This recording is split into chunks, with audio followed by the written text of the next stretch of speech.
ఈ మోడల్ని కూడా వాళ్ళ ఫ్యామిలీని కూడా వేధించారు. అందులో బలవంతంగా ఐపీఎస్ని కూడా ఇన్వాల్వ్ చేసి గవర్నమెంట్లో కీలకమైనటువంటి వ్యక్తులు కార్యకలాపాలు చేశారన్న ఒక ప్రచారం కూడా జరుగుతుంది సార్. ఇది మీ దృష్టికి వచ్చిందా? వస్తే అలాంటి చర్యలు ఉండిపోతున్నాయి సార్. అంటే మీరు ఇప్పుడు చెప్పారు ఐపీఎస్ల గురించి కూడా. ఐపీఎస్ఏ కాదు, డే బై డే ఆ స్టోరీలు ఏంటంటే మీకు ఏమనిపించింది? బాధ అనిపించలేదా? వాళ్ళ బిహేవియర్స్, ఆ స్టోరీస్ అవి విన్నప్పుడు అసహ్యం లేదా? Never I heard all these things in my life. In politics ఎప్పుడో ఒక చిన్న ఇది వస్తే అది పెద్ద స్కాండల్ గా ఊహించుకున్నాం ఒకప్పుడు. ఇప్పుడు యూజువల్ అయిపోయినాయి. పార్టీలు మాట్లాడరు, ఆ పార్టీ ప్రెసిడెంట్ మాట్లాడరు. ఏం నాకు ఈ రోజు నిన్న మా వాళ్ళు ఏదో చిన్న పనులు చేశారంటే I'm very serious about it.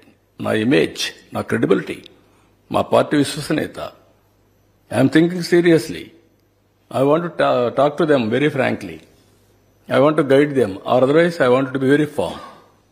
అలాంటివి నేను ఆలోచిస్తుంటే ఇన్ని జరుగుతా ఉంటే మాట్లాడరా మీరు? అంటే ఏంటి మీ ప్రవర్తన?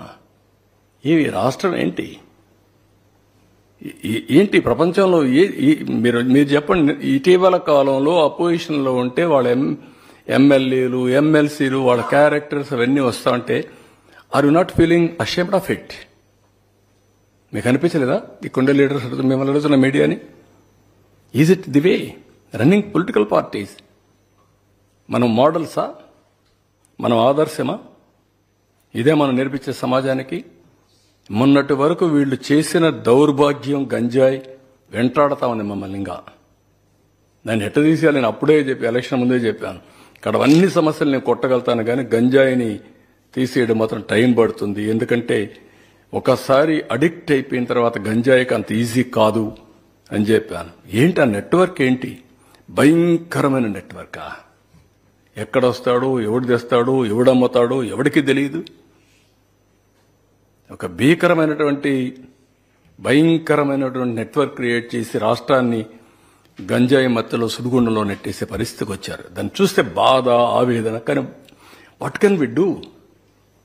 అంత ఈజీగా ఉండదు. సరే, లిక్కర్ అంటే, మద్యం అంటే నేను కొట్టగలిగాను, దాన్ని కూడా సమర్థించుకుంటారు. బుద్ధి జ్ఞానం లేకపోతే ఎక్కడా లేని పాలసీస్ మీరు తేవడం ఏంటే? ఎవడిచ్చాడా మీకు అధికారం? మీ బ్రాండ్ మీరు తయారు చేయడానికి?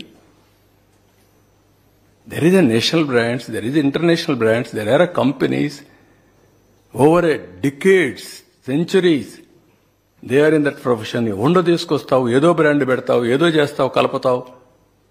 అంటే మొలాసెస్ కలిపేసి ఇచ్చేస్తే లిక్కర్ అయిపోతుందా? దానికి స్టాండర్డ్స్ లేవా?